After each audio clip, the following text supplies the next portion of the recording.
Tell me about what Ripple's going to bring to you guys, and also what you're going to bring to them. Sure. Yeah, I think it's definitely both sides.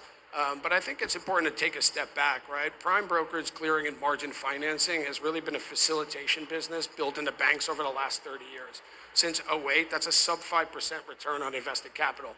And so you can see this in a number of areas. The number of FCM, GCMs on a CME in 2008 was 153. There's 61 left in the world. Citibank, the largest FXPB, kind of puked out that business, and there's a number of these themes. And so Hidden Road was set up to be a multi-asset, non-bank prime, and there was three pillars to do that. The first was rewrite the technology. Banks are organized very vertical, right? So you have a clearing system for equities, a clearing system for foreign exchange, a different clearing system for listed derivatives, and certainly nothing in the crypto space. And so we wrote a single horizontal clearing infrastructure using modern technologies, and that's important. It allows us to manage risk, cross-asset, cross-process, real-time, 24/7. The second was get the entity regulated by market regulators, and so we've done that. And the third piece is to the point of Ripple is, well, how do you fund that business?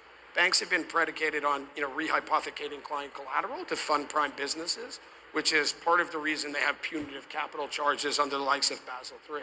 And so we looked at public markets versus private markets and said, right, we'll fund it with private credit, which has been funding businesses.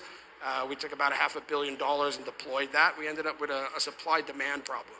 And so late last year, we said, right, time to solve that supply-demand problem. Let's go look for capital. It coincided with the change of administration in the U.S., which had a positive tone in digital assets into our business.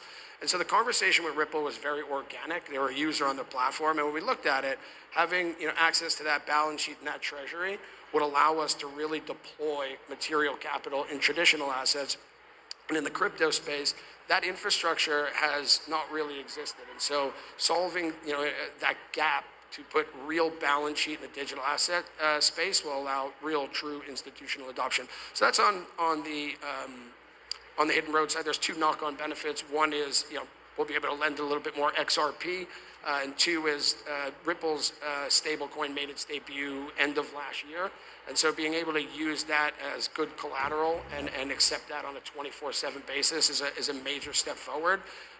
Looking at it the other way, Ripple's an L1, and so getting more assets on chain is a big important piece. Hidden Road runs a very large traditional market business, so cross-border payments and foreign exchange, we do about 30 billion a day, and then our fixed income business, starting with Repo, 30 billion? being able to move that on chain are things that we're looking at collectively. But exciting development with Ripple.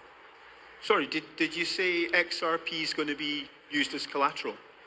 Well, we already accept digital collateral as good collateral, and I'll give you a really good example. Today, there's many firms trading basis, right? So they'll trade Bitcoin spot against CME front-month futures. None of the bank FCMs, or even non-bank FCMs, can take Bitcoin as good collateral and finance span margining on the CME. Go back to XRP, you have ETFs that are there, you have CME futures coming online, and so taking XRP spot as good collateral and providing finance against it is certainly part of the playbook, and I think all the trading firms out there will benefit from that.